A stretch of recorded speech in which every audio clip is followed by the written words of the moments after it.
The most communism యొక్క real meaning ఉండి the most communist ఎవడన్నా ఉన్నాడు పాసిబుల్ అంటే స్వామి వివేకానంద అండి. స్వామి వివేకానంద ఏం చెప్పారంటే రోగి దేవోభవ, మూర్ఖ దేవోభవ, దరిద్ర దేవోభవ అని చెప్పారు. అంటే నువ్వేమంటావు మహా అయితే ఒక కమ్యూనిస్ట్గా సమానత్వం అంటున్నావు. స్వామి వివేకానంద నీ తోటివాడు నీ సమానమురా అని చెప్పి సేవ చేయి అని చెప్పలే. ఒక అడుగు ముందుకేసి నువ్వు ఇంట్లో బాగా ఒక ఊర్ధ్వ దృష్టితోటి ఒక ఆరాధనా భావంతో ఒక పూజ భావంతో నువ్వు భగవంతుని ఆరాధిస్తావు కదా. నువ్వు ఆయనకు నివేదన పెట్టిన తర్వాతనే నువ్వు తింటావు కదా. అంత డిసిప్లిన్, అంత గౌరవము, అంత సిన్సియారిటీతో ఉంటావు కదా. అదే సిన్సియారిటీ నువ్వు ఒక పేదవాడికి చూపించు, ఒక దరిద్రునికి చూపించు. అంటే వాడు తిన్నాకనే నువ్వు తిన్నానే. ఇంకా అంత ఎక్స్ట్రీమ్గా సామ్యవాదం, అంతకంటే గొప్ప సామ్యవాదం ఎవరైనా ఉండే అవకాశం ఉందంటారా? స్వామి వివేకానంద చెప్తాడు, ఈ పేదవాళ్ళ యొక్క గుండెల నుంచి చిమ్మబడిన రక్తం ద్వారా ఈ సమాజం, ఈ ప్రపంచం నిర్మించబడింది. I hold everybody as a traitor who having been educated by the expense of the poor but pays not the least heed to them అంటారు. ఇప్పుడు ఒక మెడికల్ కాలేజ్ పెడితే ఒక మెడికల్ కాలేజీ తయారు కావడానికి ఎంతోమంది శ్రమ చేసి ఉంటారు. ఆ బడ్జెట్ కోసం ఎంతోమంది ట్యాక్సులు కట్టి ఉంటారు. కానీ అందులో చదువుకున్నోడు నేను అమెరికా పోతా అంటాడు. వెనుకకు తిరిగి చూసి ఇచ్చేది మనం ఇన్కల్కేట్ చేయాల్సిన అవసరం ఉంది. ఆ వాల్యూని ఇవ్వాల్సిన అవసరం ఉంది. నిజం. సో ఈ హిందూ ఒక వాల్యూ, ఈ యొక్క సమానత్వం, ఏకత్వం, లేదంటే త్యాగం, సేవ, ఇవైతే పదాలు ఉన్నాయో అది ఇంత కమ్యూనిజంలో అంటే రియలిస్టిక్ టర్మ్స్లో మాట్లాడినప్పుడు ఈ యొక్క ఎగ్జాంపుల్సే మనకు రియల్గా ఉన్నాయి. అయితే మీరు అడిగిన ప్రశ్నలో యూత్కి సంబంధించిన సన్యాసం దానికి ధర్మ అర్థ కావాలి టెక్నాలజీ గురించి మీరు అడిగారు. మంచి ప్రశ్న వేశారు. ఇక్కడ మనం అస్సలు మిస్అండర్స్టాండ్ చేసుకోకూడదు. టెక్నాలజీని ఎప్పుడు తక్కువ చేసి మాట్లాడకూడదు. ఎందుకంటున్నా అంటే భారతదేశంలో ఆధ్యాత్మికకు సంబంధించిన వేదాలు చెప్తూనే వేదాలలో అనేకమైనటువంటి భౌతిక ప్రపంచ ఆవిష్కరణలకు సంబంధించినవి సూత్రప్రాయంగా మస్తు శ్లోకాలలో ఉన్నాయి. మీకు నా గుర్తుండి పశ్చిమ గోదావరి జిల్లా నుంచి ఒకరు ఉంటారు, ఆయన పేరు సరిగ్గా గుర్తు రావట్లేదు. వారిని జర్మన్ ప్రభుత్వము బిఫోర్ ఇండిపెండెన్స్ వారిని న్యూక్లియర్ రియాక్టర్స్ని ప్రిజర్వ్ చేయడానికి, అవి మనకు పేలకూడదు కదా, మనం వాడాలనుకున్న పేలాలని పేలాలి, కానీ ఇంట్లో బ్యాటరీ సెల్ ఫోన్ పేలినట్టు మన చెవి కూడా డ్యామేజ్ చేసే దాని పర్పస్ సర్వ్ కాదు కదా. ఆ న్యూక్లియర్ రియాక్టర్స్ని ప్రిజర్వ్ చేయడానికి, పేలకుండా ఉండడానికి వాళ్ళకి అవసరం వస్తే వేదాల్లో ఉందని వాళ్ళకి తెలిసి ఆయనని దండిబట్ల విశ్వనాథ శాస్త్రి గారు వారిని అక్కడి నుంచి తీసుకొని వెళ్ళి వాళ్ళ దేశంలో ఉండి అక్కడ ఆయనకు సంబంధించిన విజ్ఞానాన్ని వాడుకొని వాళ్ళు న్యూక్లియర్ రియాక్టర్స్ని సేవ్ చేసుకొని ఆయన భార్యకు కూడా పెన్షన్ పంపించారు. ఆమె చనిపోయేంత వరకు, ఈయన చనిపోయేంత వరకు, అది ఈయన ఇక్కడ చనిపోయాడు జర్మనీలో, అక్కడే ఇచ్చారు. సో ఆ టెక్నాలజీ దాంట్లో మీకు ఐసోటోప్స్ కానీ లేకపోతే ఈ బ్రహ్మాస్త్రాలు కానీ వీటి వెనకాల సైన్స్ ఉంది.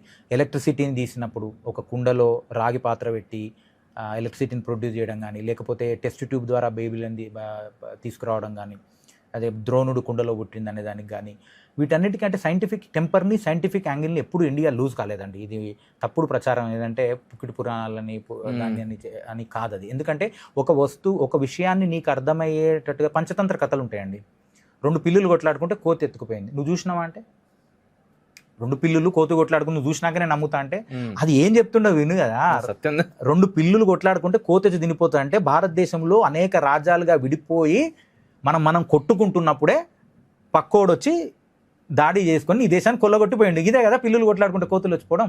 దీంట్లో నేను పిల్లులు చూడలే కాబట్టి, కోతిని చూడలేదు కాబట్టి, అది సాధ్యం కాలేదు కాబట్టి అది జరగలేదు అనేది. అంటే అవి జరిగినాయి. ఎందుకంటే దూరం పెరుగుతున్న కొద్దీ మన మనుషులను దేవుళ్ళని చేస్తాం. ఆ దేవుళ్ళే నిజంగా మనుషులు కావచ్చు. తత్వం అనేది మనకి ఇంపార్టెంట్. భారతదేశానికి తత్వమే ప్రధానం. వేదం ఎప్పుడు తత్వం చెప్తుంది, ఉపనిషత్తు వరకు తత్వమే, రూపం ఉండదు. ఉపనిషత్తు తర్వాతనే నీకు రూపాలు. ఆ ఐడియల్ని గొప్పగా చేశారు మీరు. అమోఘ్ గారు ఆ ఐడియల్ని గొప్పగా చేసి చూపించారు. మీరే నాకు దేవుడు, దాంట్లో తప్పే ఉంటుంది. కాబట్టి ఈ టెక్నాలజికల్ టెంపర్ని అంటే మనం ఏం చెప్తా ఉన్నాం అంటే ఇఫ్ ఎట్ ఆల్ సమ్ ఆవిష్కరణ వెస్ట్లో జరిగింది అనుకో, we have to welcome it అంటున్నా. మోడర్న్ టెక్నాలజికల్ సైంటిఫిక్ టెంపర్తో ప్రపంచంలో ఏ ఆవిష్కరణ జరిగినా కూడా దాన్ని స్వాగతించాల్సిందే, మనం అనువదించుకోవాల్సిందే. ఎట్ ద సేమ్ టైం నువ్వేమైనా చేస్తే కూడా చేసి చూపించాల్సిందే. ఈ టెంపర్తో ఉండాలి తప్ప దాన్ని క్రిటిసైజ్ చేయాల్సిన అవసరం లేదు. నేనేమంటున్నా అంటే ఇప్పుడు ఉండే యువత, మీరు అన్నారు కదా జెన్ జీ ఎలా ఉండాలంటే, ఇప్పుడు మనం కొంచెం హెల్త్ విషయంలో కొన్ని మనకు పాయింట్స్ తెలుస్తూ ఉన్నాయి. ఈ ఫుడ్ బాగాలేదు, ఈ ఫుడ్ మంచిది కాదు, ఈ ఫుడ్ మంచిది, పిజ్జాలు బర్గర్లు మంచివి కావు, మిల్లెట్స్ మంచివి ఏదో చెప్తా ఉన్నారు. సో మిల్లెట్ గ్రెయిన్ని తెలుసుకోవాలి. But at the same time bullet train కూడా డ్రీమ్ చేయాలి, బుల్లెట్ ట్రైన్ కూడా మనం సాధించుకోవాలి. ఈ టెంపర్ని లూజ్ కామని ఎప్పుడు చెప్పదు. ఎందుకంటే నువ్వు ఈ యొక్క ఆవిష్కరణలు చేసే క్రమంలోనే ఈ ప్రశ్న ద్వారానే నువ్వు సత్యాన్ని తెలుసుకుంటావు. ప్రశ్ననే నీకు సత్యాన్ని చెప్పింది. ఇప్పుడు ఒక ఉపనిషత్తే మనకు ప్రశ్న మీద ఉంటుంది, కేనా అని, దేని నుంచి వచ్చింది, దేని నుంచి ఇంద్రియాలు, దేని నుంచి మనసు, దేని నుంచి అని ప్రశ్న చేస్తాడు. రమణ మహర్షి చెప్తాడు, అడుగు నువ్వెవరు అని అడుగు, నువ్వు బాడీయా, నువ్వు మైండా, నువ్వు అడుగుతుంటే తెలుస్తుంది అది. ప్రశ్న నుంచే సమస్తం పుట్టినప్పుడు ఆ ప్రశ్ననే ఒక ఆవిష్కరణ. నువ్వు ఎందుకు ఇంత స్పీడ్తో పోకూడదని నువ్వు ప్రశ్నించాలి. 600 km/h స్పీడ్తో ఎందుకు పోకూడదు? యావరేజ్ ట్రక్స్ మైల్ స్పీడ్ ఎందుకు ఇండియాలో 25 ఉంది, అమెరికాలో 50 km/h ఎందుకు ఉంది, జపాన్లోనో చైనాలో 125 ఎందుకు ఉంది? నువ్వు ఎందుకు అని క్రిటిసైజ్ చేయాలి? నువ్వు డెవలప్ చేయి, దానికంటే మోర్ టెక్నాలజీ చేయి. ఇన్కడ చేసిరు, first you know the glory first, then you will develop that confidence. ఇది జాతి యొక్క తప్పు కాదండి. జాతిని అనేక సంవత్సరాలుగా పరిపాలించినటువంటి దానివల్ల రిపీటెడ్గా నేను కూర్చోబెట్టి నువ్వు పనికిరావు, నువ్వు సుంటవి, నువ్వు సౌటవి అని చెప్తే వాడు అదే తయారవుతాడు. అంతే. ఎందుకంటే ప్రతి కణం రియాక్ట్ అవుతుంది కదా, ఓహో అలనా అట్లనా ఓకేలే అంటుంది. అట్లా కాదు, మీరు అమృతస్య పుత్రులు, మీరు పాపులు కాదు, మీరు అమృతస్య పుత్రులు, మీరు ఋషి వంశజులు. మీరు ఇప్పుడు ఒక కథ ఉంటుంది, ఒక గొర్రెల మందలో ఒక పులి పిల్ల పడుతుంది, సింహం పులి చనిపోతుంది, సింహం పుల్ల పడుతుంది గొర్రెల మందలో. చిన్న సింహం పిల్లగా ఉన్నప్పటి నుంచి ఆ గొర్రెల మందలోనే తిరుగుతుంటుంది. ఆ గొర్రెలే పాలిస్తాయి, ఆ గొర్రెలే పెంచుతాయి, ఆ గొర్రెలతో పాటు పెరుగుతూ ఉంటుంది, ఆ గొర్రెలతో ఐడెంటిఫై చేసుకుంటుంది, ఆ గొర్రెలతో గడ్డి తింటూ ఉంటుంది, గొర్రెలతోనే మొత్తం తిరుగుతుంటుంది. అదే మీలాంటి వాళ్ళు నాలాంటి వాళ్ళు ఒకసారి సడన్గా చూస్తే ఆశ్చర్యపోతాం మనం, ఆ గొర్రెన ఇదేంది సింహం వచ్చేసి గొర్రెలతో ఇంత బాగుంటుంది. సింహం పెద్దదైపోతుంది, చాలా గంభీరమైన ఆకృతి ఉంటుంది, దాని అంత సింహమే అది. కానీ ఇది గొర్రెల మందలో హ్యాపీగా ఉంటుంది. సో అది ఎప్పుడైతే ఒకసారి మంచినీళ్ళు తాగడానికి బావిలోకి చూసినప్పుడు తన రూపాన్ని తను తెలుసుకున్నప్పుడు అది రిలీజ్ అవుతుంది, నేను గొర్రెను కాదని చెప్పేసి.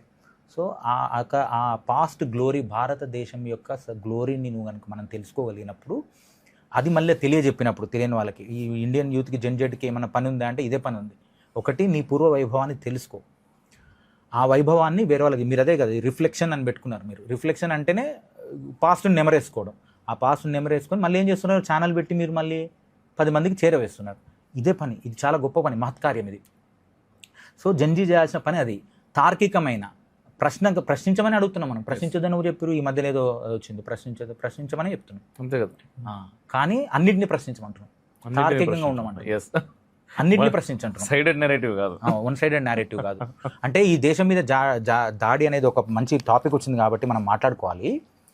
ఇప్పుడు ఇప్పుడు నువ్వు ఏ దానికి వచ్చినావు అంటారు, ఇప్పుడు ఏమంటారు, మతం గురించి మనం ఓపెన్గా మాట్లాడుకుంటే, మతం గురించి చర్చ వచ్చినప్పుడు ఒక సిద్ధాంతం కోసం ఏదన్నా నీకు తెలియజెప్పడానికి మతం అవసరపడితే మతం రావాలి, అంతేనా?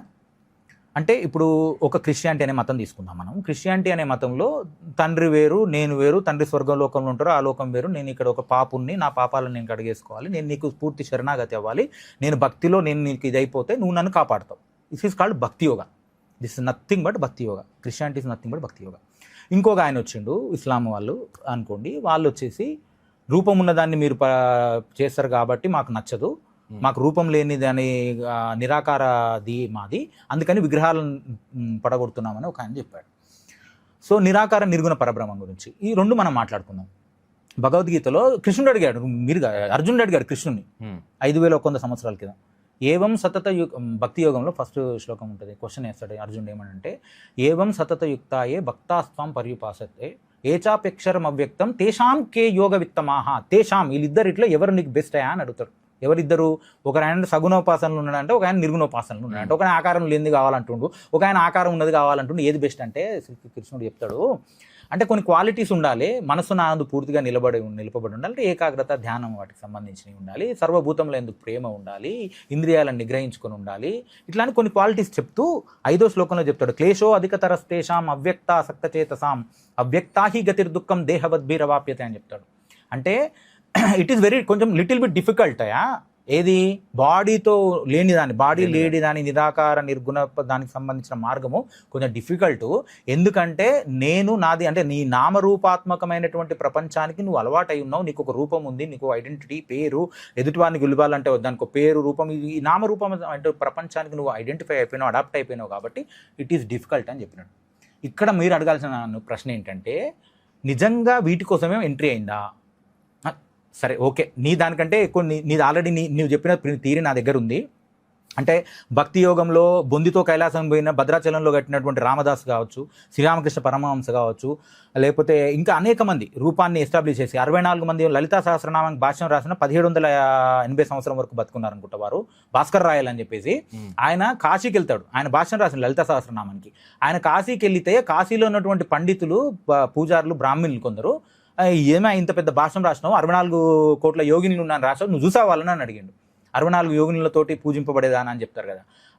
ఆయన సాయంత్రం రండి చూపిస్తానంటాడు. ఆయన సాయంత్రం సంధ్యావందనం చేసుకుంటే వీళ్ళందరూ వచ్చి ఉంటే ఆకాశంలో 64 మంది యోగినులు వాళ్ళ చరిత్ర చెప్తారు. ఏ యోగిని పేరు, పలానా యోగిని, ఆమె చరిత్ర, లైఫ్ చరిత్ర వినబడేటట్టు ఆకాశంలో చెప్తే నివ్వెరపోతారు. ఇది 1680లో జరిగింది. అంతెందుకు మూకశంకర్లు, ఇప్పుడు శంకరాచార్య పరంపర అయితే మనం క్రియేట్ చేసింది కాదు, అక్కడ పోతే కనబడుతుంది వాళ్ళ డైనాసిటీ అంతా కూడా. అందులో మూకశంకర్లు అనేవారు, ఆయనకు మాటలు రావు, పుట్టుకతోటి మాటలు రానట్టయినా ఆయన ధ్యానంలో ఒక టెంపుల్లో ప్రేయర్ చేస్తూ ఉంటే పక్కన ఇంకొక డివోటీ కూడా చేస్తూ ఉంటే ఒక లేడీ వచ్చేసి ఆమె ఒక ఆమె తాంబూలాన్ని తీసి ప్రసాదంగా ఇస్తుంది. అతను పక్కన కూర్చొని ధ్యానం చేసుకుంటున్నాయని, చిచి నీ ఎంగిల్ నాకెందుకు అని అంటాడు. ఈయన మూకశంకర్లు అనేవారు ఎవరికైతే పుట్టు బదిరుడో, చెవులు వినబడవు, మాట రాదో, ఆయన దాని ఉచ్చిష్టాన్ని స్వీకరించిన మరుక్షణం ఆయనకు మాట వస్తే ఆమె కాలు మీద 100, ఆమె ముఖం మీద 100, ఆమె గంటి చూపు మీద 100, ఆమె యొక్క వైభవం మీద 100, ఆమె యొక్క మహత్యం మీద 100, 500 శ్లోకాలు సాంస్క్రిట్లో రాశాడు ఇమీడియట్గా. ఇప్పుడు లిటరేచర్ అయితే ఉత్తిగా అబద్ధం చెప్పదు కదా, నువ్వు రాయి కూర్చొని రాసా, ఎవరైనా రాస్తారా?